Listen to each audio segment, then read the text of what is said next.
This act of terrorism and the violence that stems from it is something that would not be tolerated in the city. We wanted to personally be here to show the symbolism of leading from the front.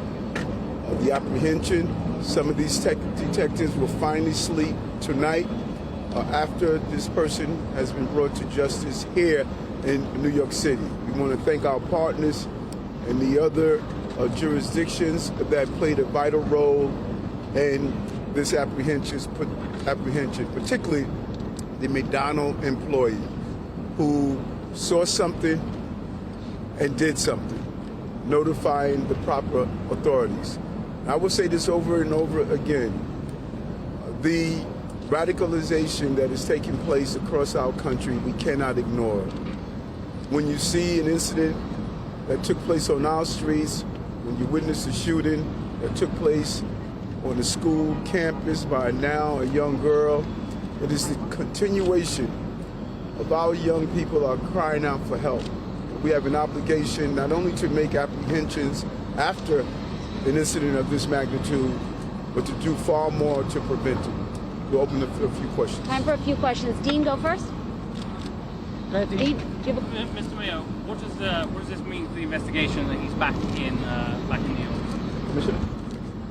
He will be arraigned today on his indictment for the killing of Brian Thompson, CEO of United Healthcare, and he'll be arraigned in federal court. any other questions? What do you want to say, Mayor, about the supporters of Luigi, wearing Luigi costumes, supporters of Luigi across the country?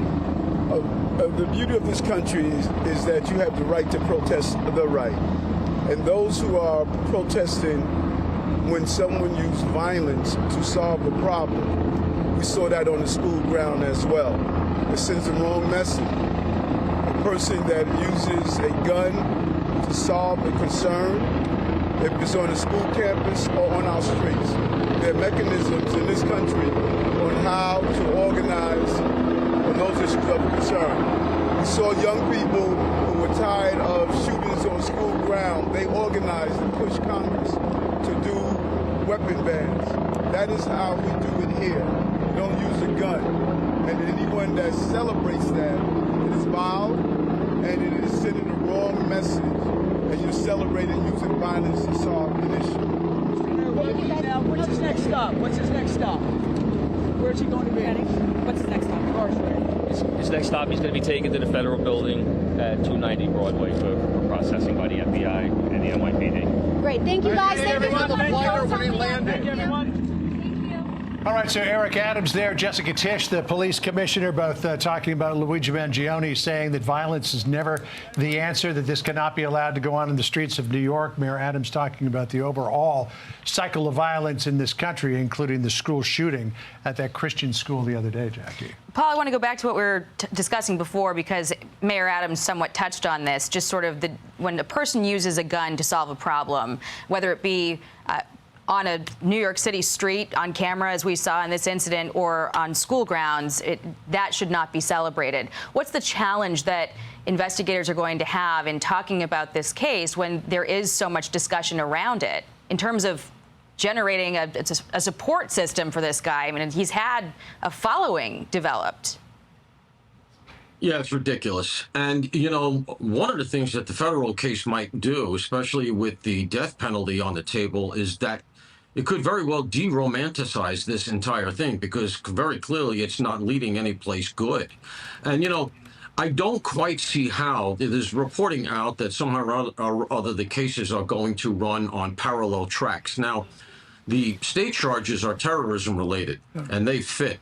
Federally, just be clear, we don't have the terrorism, because in federal charges, you almost always need a connection to a foreign power, an overseas entity, ISIS, Al-Qaeda, et cetera. It's a little bit of a hole in our system. We don't really have a domestic terrorism charge.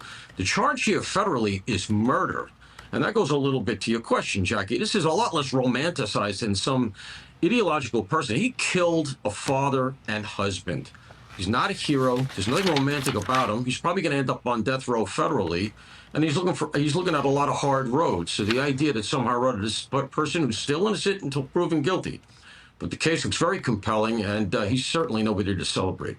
So, Paul, why do you think? Because if you take a look at the federal charges, count one is stalking, travel in interstate commerce. Count two is stalking as well. I guess that's traveling from Georgia up to New York for the murder. Count three is murder through use of a firearm.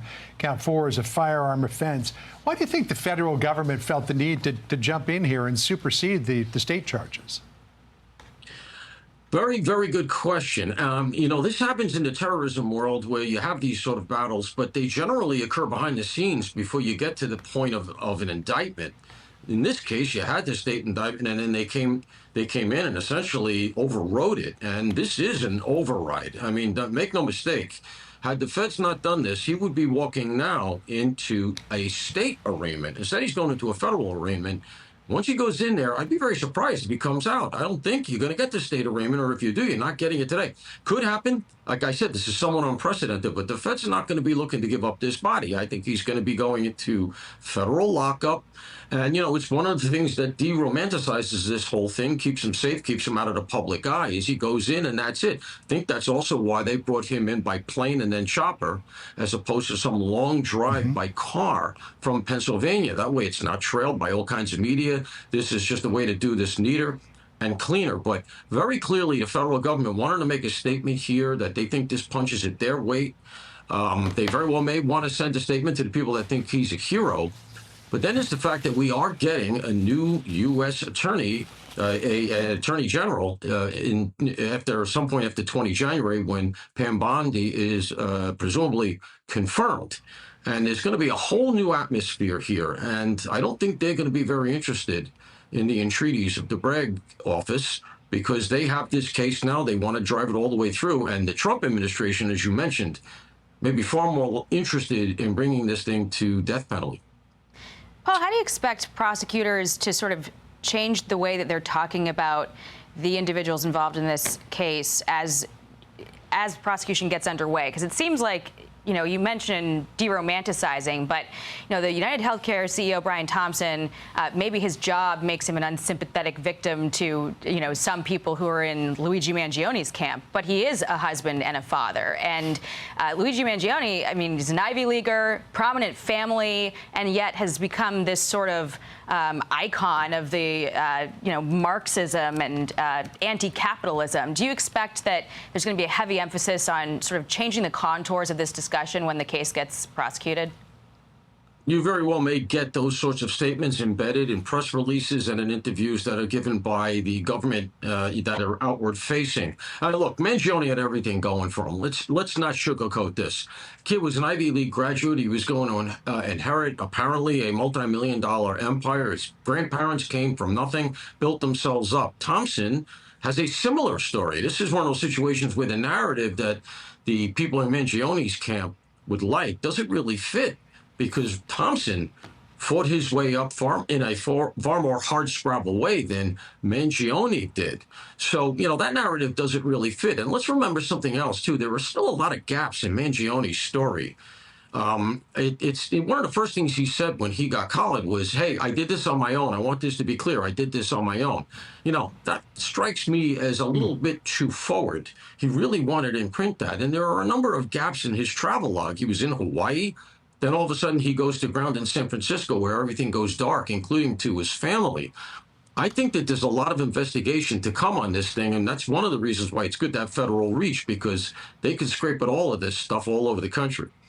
All right, Paul, stand by with us if you would, as we see the video from not too long ago of Luigi Mangione, the suspect in the murder of Brian Thompson, the United Healthcare CEO, being walked, flanked by NYPD detectives and officers and counterterrorism officers as well, from the Wall Street heliport to a waiting vehicle where he'll be taken to the federal courthouse in Lower Manhattan. This could be the last video that we see of Mangione for some time, because as he disappears into the federal system where there are no cameras in the courtroom, there are sally ports that are heavily secured at that building. We likely won't see him walked out in public anytime soon. Click here to subscribe to the Fox News YouTube page to catch our hottest interviews and most compelling analysis.